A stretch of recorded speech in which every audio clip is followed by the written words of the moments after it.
Here's a question someone asked me. My friend is the most emotionally intelligent person I know. She's smart, she's self-aware, she got a great job, reads all the right books, gives the best relationship advice, but her own relationships never last more than 6 months.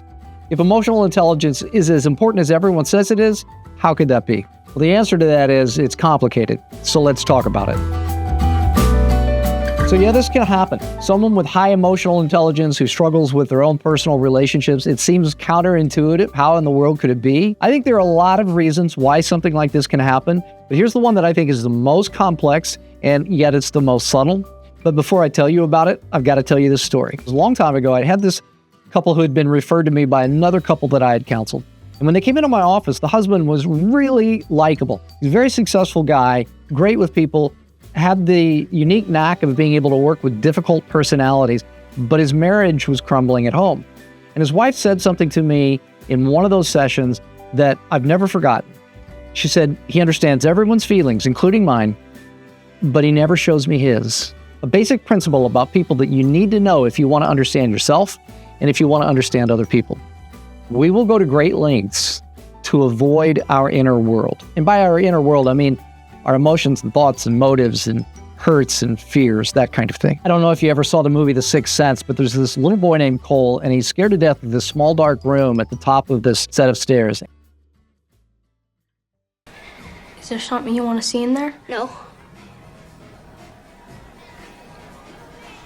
We're going to put on a pretend play. Want to be in it? Okay. And at his birthday party, some bullies actually grab him and throw him into the room, and they lock him in there. You get to be the one locked in the dungeon. And of course, he freaks out. I mean, he just absolutely panics. And it's really a great analogy for how we feel about our inner world. We're scared to death of it. It's a place of complex emotions and deep longings and desires. Some of those are good and some of those are bad, and some of them are very painful.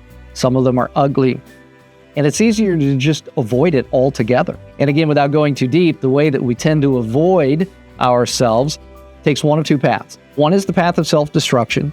And by self-destruction, you know what I mean by that. Things like addiction and isolation and self-harm. The other way that we avoid ourselves is by what I call over-optimization. And this one can be very tricky to identify because it's so subtle. Self-destructive behaviors, those are easy to identify. They're destructive and they're external. But over-optimization is tricky because it's about pouring your energy into self-improvement. Things like productivity and fitness and eating right, and in this case, emotional intelligence. Problem is that they can become just another way to avoid facing deeper emotional realities. And so instead of using emotional intelligence as a way to develop self-awareness, it becomes just a tool for managing and controlling and suppressing emotions, which can create a false sense of self-awareness where someone believes that they've actually mastered their emotions, but in reality, they're simply intellectualizing their feelings without actually processing them. That's what happened to the man in the counseling session. He had intellectualized the concept of emotional intelligence and directed it outwards as a way of improving his career, but not a way of dealing with his own inner world, which made his wife feel like she didn't really know it. So I'll summarize it this way. Emotional intelligence without vulnerability is just a sophisticated defense. It's not enough to just understand feelings conceptually or to know what other people feel. You have to be willing to risk feeling them yourself. Okay, so here are the signs that you or someone else that you know has fallen into this trap of emotional intelligence as a defense system. Like number one, you're everyone's therapist, but you rarely talk about your own struggles. Or number two, you can name other people's feelings instantly. You can feel the vibe in a room, but if someone asks you what you feel, you freeze up because you don't know. Third, you're great in other people's crises, but you're very uncomfortable allowing anyone to support you in yours. Fourth, you pride yourself on being the stable one in your relationships. If this sounds like you or someone you know, if you would just say yes in the comment section below or hit the like button. The algorithm loves that, but it also helps me know whether or not I'm hitting topics that are of interest to you. Okay, so how do you get out of this emotional intelligence trap? Well, if this resonates with you, try something different this week. Instead of analyzing your partner's feelings, share something that you feel. Go out on a limb. Take a risk. Even if you don't know what you feel, tell them that. Even if you're confused about what you feel, tell them that. Let them play the therapist.